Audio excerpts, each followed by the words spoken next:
यह कहानी है पंडित दीनानाथ की। पंडित दीनानाथ बचपन से पढ़ाई में तेज थे, शायद मुझसे भी। तभी तो एक साधारण घर का बालक अंग्रेजों के शासनकाल में आईसीएस चुना गया था। पंडित दीनानाथ बहुत काबिल अधिकारी थे और उनके क्षेत्र में जब भी अंग्रेज अधिकारी आते थे तो उनके कार्यप्रणाली से बहुत खुश होते थे। जितने वह कड़क अधिकारी थे उतने ही ईमानदार। उनकी पत्नी राधिका उस समय पढ़ी लिखी विदुषी महिला थीं, धर्म कर्म में लगी रहती थी। भगवान की असीम कृपा से उनके घर एक पुत्र था जिनका नाम उन्होंने अंकुर रखा था। अंकित धीरे धीरे बड़ा हो रहा था। उसके स्वभाव में माँ की तरह दूसरों के दुख में दुखी होने की कोमलता थी, तो पिता की तरह किसी कार्य करने के लिए दृढ़ता और निर्भीकता भी। वह 10 साल का हो गया था। एक दिन स्कूल से घर आया तो उदास था। दीनानाथ जी ने उससे उदासी का कारण पूछा तो उसने कहा, बाबा यह स्वदेश क्या होता है। पंडित दीनानाथ 1 मिनट चुपचाप उसके चेहरे को देखते रहे, फिर बोले, अपना देश, अपनी मातृभूमि। लेकिन बाबा यहाँ तो अंग्रेजों का शासन है और हम गुलाम ठहरे, तो गुलामों का अपना देश कौन सा है। और बाबा स्कूल में सभी कहते हैं कि तेरे बाबा तो स्वदेश के लिए अड़ंगा डालते हैं, वे दुश्मनों के पिट्ठे हैं और मुझे चिढ़ाते हैं। पंडित दीनानाथ जिनसे हर कोई घबराता था, जिनकी एक आवाज़ में पुलिस कप्तान किसी को भी अरेस्ट करके सीधे जेल में डाल देते थे, आज अपने बेटे के प्रश्नों का जवाब देने में हिचक गए थे। आईसीएस करना सरल नहीं था, एक प्रतिष्ठा थी, लेकिन आज उसे अंग्रेजी सरकार का पिट्ठू कहा जा रहा था।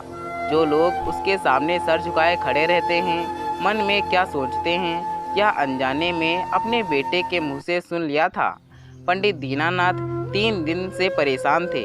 अपने बेटे के कहे शब्द अंदर तक चुभ गए थे। हर रोज जब कचहरी के सामने वंदे मातरम के नारे लगाते बच्चे, बूढ़े और जवान पुलिस की लाठियां खा रहे थे, तब वह अंदर से टूट गए। मन में क्षोभ उभर आया कि यह अपने देश के अपने लोगों को उनके आदेश पर इस तरह रोका जा रहा है। और वह कह ही क्या रहे हैं, वंदे मातरम, अपनी जन्मभूमि की वंदना। उस दिन वह चुपचाप अपने बंगले पर आ गए। रात्रि में नींद नहीं आ रही थी। थोड़ी देर आंख लगती तो लोगों की चीख पुकार उनके कानों में गूंजने लगती और वह चौंक कर उठ जाते। उनकी पत्नी राधिका की नींद खुल गई तो देखा पंडित जी पलंग से उठकर खिड़की के पास खड़े अंधेरे में घूर रहे थे।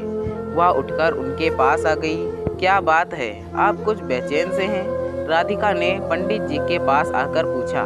पंडित दीनानाथ कुछ देर सोचते रहे, फिर बोले कि राधिका, अपने देश की आज़ादी के लिए लोगों का उत्साह बढ़ता जा रहा है और अब उनके इस उन्माद को अब साधारण तरीके से रोकना मुश्किल हो रहा है, और मैं अपने द्वारा अपने देश के लोगों का खून बहते नहीं देख सकता। लेकिन जब तक पद पर हूँ, उन उन्मादित लोगों को सरकारी संपत्ति का नुकसान भी तो नहीं करने दे सकता। एक पल रुककर बोले, राधिका, इधर कुआं तो उधर खाई।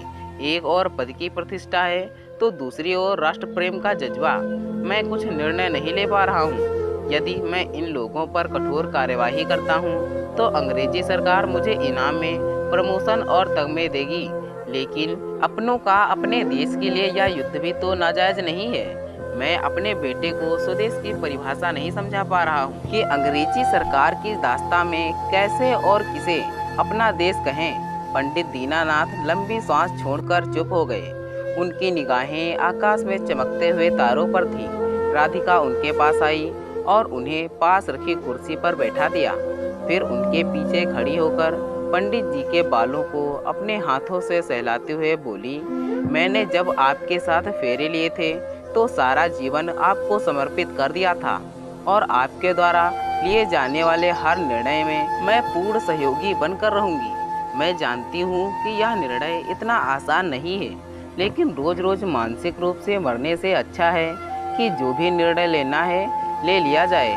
उन्होंने अपनी पत्नी के दोनों हाथ अपने हाथों में ले लिए और बोले, राधिका, नौकरी छोड़ने से यह ठाट बाट नौकर चाकर सुविधाएं कुछ नहीं रहेंगी और तुम्हारे कोमल हाथों को। राधिका ने उनके हाथों पर अपनी उंगली रख दी और बोली, आप मेरी और अंकुर की चिंता ना करें। या रोज रोज वंदे मातरम कहकर अपनी जान जोखिम में डालने वाले भी तो किसी के बेटे, पति और पिता हैं। सभी सुविधाओं के लिए घर पर बैठ जाएंगे तो स्वदेश कभी स्वदेश बन पाएगा? इतने भारतीयों के साथ एक परिवार यदि अपना बलिदान देता है तो कौन सी बात है। पंडित जी ने राधिका के हाथों को चूम लिया। उनके आंखों में झलकते आंसुओं के साथ एक दृढ़ निश्चय था। मन का बोझ कम हो गया था। कल का सूरज एक नया संदेश लेकर उगने वाला था। पंडित दीनानाथ जी ने अपना इस्तीफा जब सौंपा तो अंग्रेज गवर्नर आश्चर्यचकित था। वेल पंडित जी, ये क्या कर रहा है? हम तुमको महारानी विक्टोरिया से मेडल के लिए रिकमेंड कर रहा था।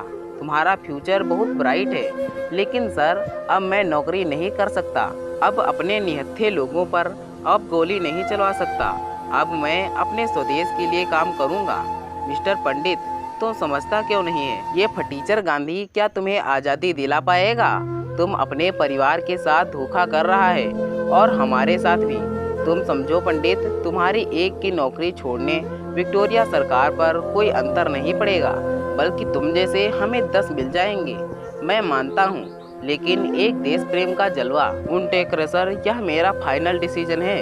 अब मैं रानी विक्टोरिया के अधीन नहीं बल्कि स्वदेश के लिए लड़ूंगा। पंडित दीनानाथ गवर्नर हाउस से बाहर आ गए।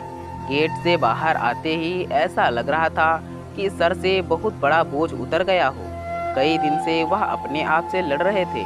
बाहर स्वतंत्रता के लिए लड़ रहे लोगों की भीड़ खड़ी पंडित दीनानाथ का इंतजार कर रही थी और उस भीड़ ने उन्हें देखकर वंदे मातरम के नारे लगाने शुरू कर दी।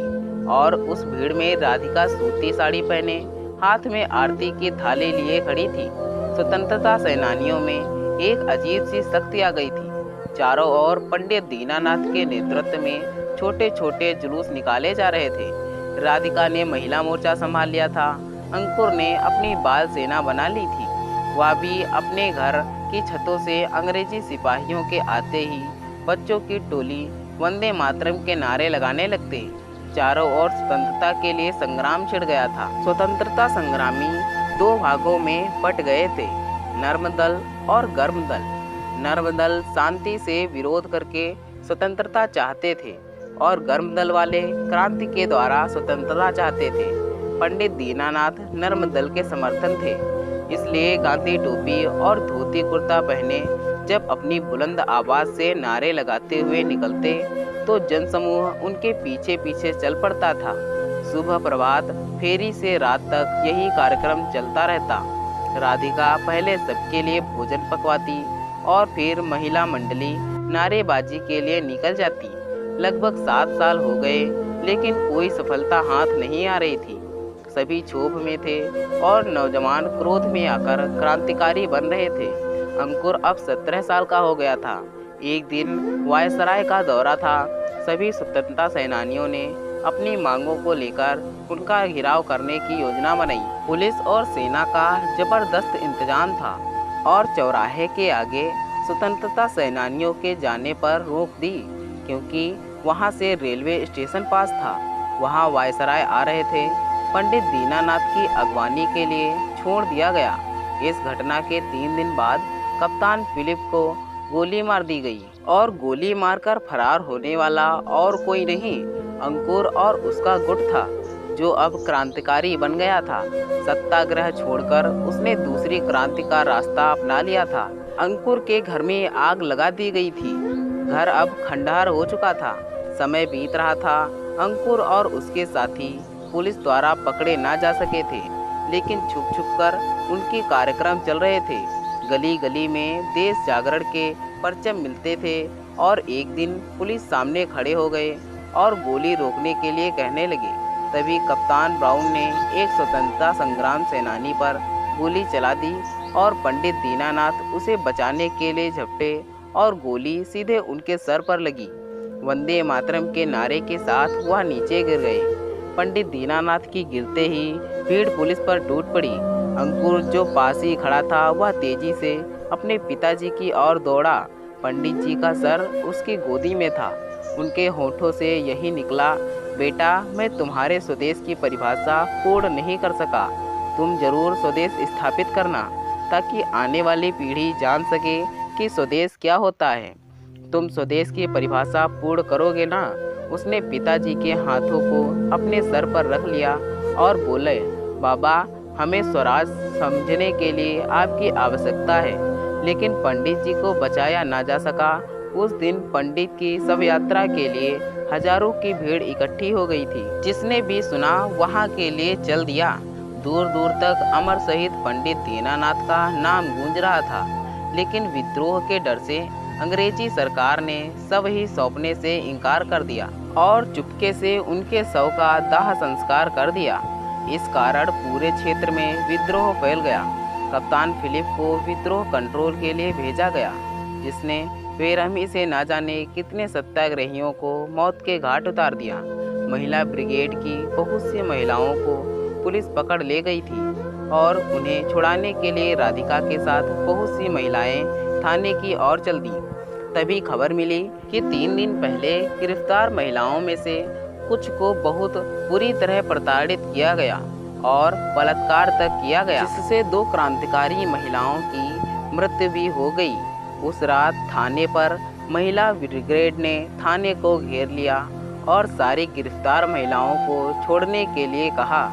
लेकिन उन निहत्थी महिलाओं पर कप्तान फिलिप ने शराब के नशे में गोली चला दी और राधिका सहित 3 स्वतंत्रता संग्राम महिला सेनानियों की मृत्यु हो गई। उनकी लाश का आखिरी संस्कार नहीं करने दिया गया, बल्कि उन सत्याग्रही महिलाओं को हत्यारी क्रांतिकारी ग्रुप की बताकर खुले मैदान में गिद्धों, चीलों और कौवों को खाने के लिए छोड़ दिया गया। इस घटना के 3 दिन बाद कप्तान फिलिप को गोली मार दी गई और गोली मारकर फरार होने वाला और कोई नहीं, अंकुर और उसका गुट था, जो अब क्रांतिकारी बन गया था। सत्याग्रह छोड़कर उसने दूसरी क्रांति का रास्ता अपना लिया था। अंकुर के घर में आग लगा दी गई थी। घर अब खंडहर हो चुका था। समय बीत रहा था। अंकुर और उसके साथी पुलिस द्वारा पकड़े ना जा सके थे, लेकिन छुप छुप कर उनके कार्यक्रम चल रहे थे। गली गली में देश जागरण के पर्चे मिलते थे और एक दिन पुलिस का मालखाना लूट लिया गया और उनके हथियारों को लूट लिया गया। लगभग 11 से 12 अंग्रेज सिपाहियों को मार डाला गया। लेकिन इस घटना को अंग्रेजी सरकार ने दबा दिया था, क्योंकि उसे डर था कि इस घटना से क्रांतिकारियों का मनोबल बढ़ जाएगा। लेकिन क्रांतिकारियों को पकड़ने की गतिविधि तेजी से बढ़ गई। इधर गांधी जी का आंदोलन जोर पकड़ रहा था और उधर क्रांतिकारी अपनी जान पर खेलकर हमले कर रहे थे।